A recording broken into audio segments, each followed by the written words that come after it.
I hope you guys like our speech. Is the American dream extinct or is it changing? Technology is outsourcing low-skilled jobs in America. A decline in high school dropouts and an increase in college degree-bearing U.S.-born students has also influenced the upgrading of the labor force. The minimum wage should be increased so low-skilled workers and their families can participate in the American dream of freedom, equality, and opportunity. First, we will discuss the inadequacies of the existing system of income inequality.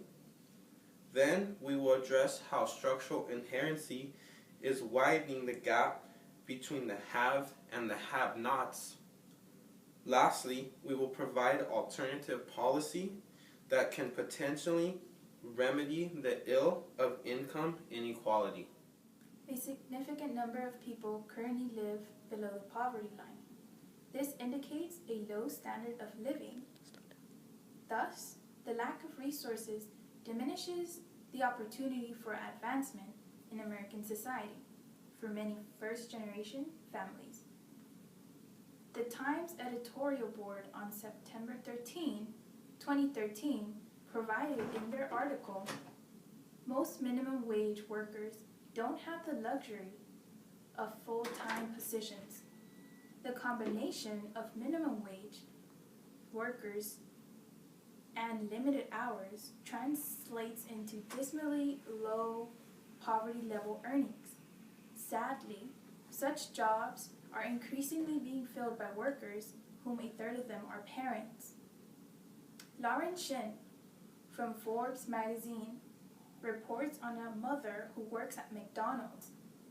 Supporting her family of 4, both checks go to rent and the rest of it goes to utilities. The point where I don't have money left to buy anything for my kids, to buy them clothes, shoes, or anything they need. I get food stamps. I get about $5.43 a month. The food can be gone by the time I get to my next food stamp day. It is evident that $543 in food stamps is not enough for a family of 4. Now that we have discussed the quantitative and qualitative impacts of income inequality, we're going to move forward in identifying possible factors sustaining the current status quo. There are many discrepancies with today's minimum wage policy. Most importantly, traditional policy does not encompass inflation. In an article published by the Huffington Post and written by Professor Lawrence Widner on November 10, 2013, it states that first established under the Fair Labor Standards of Act of 1938, the nationwide minimum wage was designed to lift millions of American workers out of poverty and to stimulate the economy. Unfortunately, however, it was not indexed to inflation and big businesses. Hostile from the start, fought often successfully to prevent congressional action to raise it.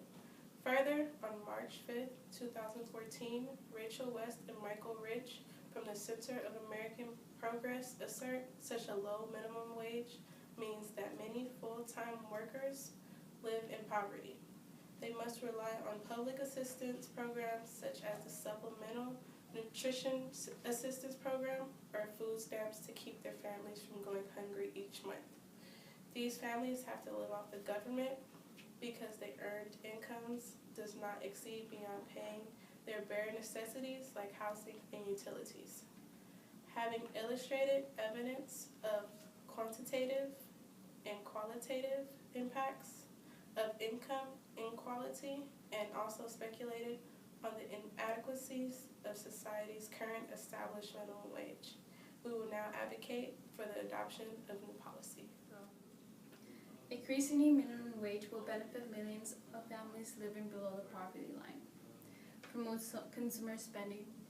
Annie Laurel from the New York Times reports on an analysis of the Congressional Budget Office the CBO made it absolutely clear raising the minimum wage would lift almost 1 million Americans out of poverty, increase the pay of low-income workers by $37 billion, and help build an economy that works for everyone.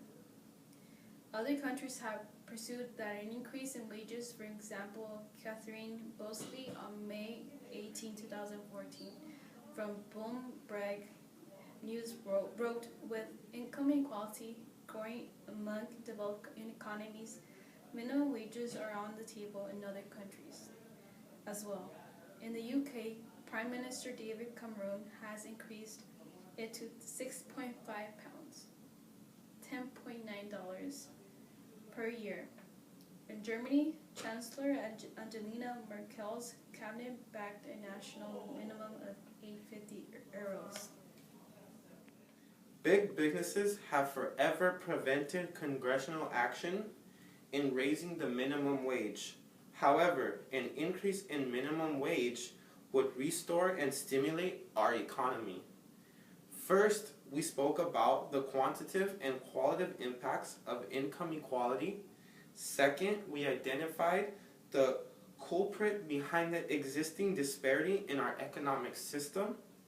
Lastly, we advocate for the modification of current minimum wage earnings. Charles Darwin once wrote, "If the misery of the poor be caused not by the laws of nature, but by our institutions, great is our sin."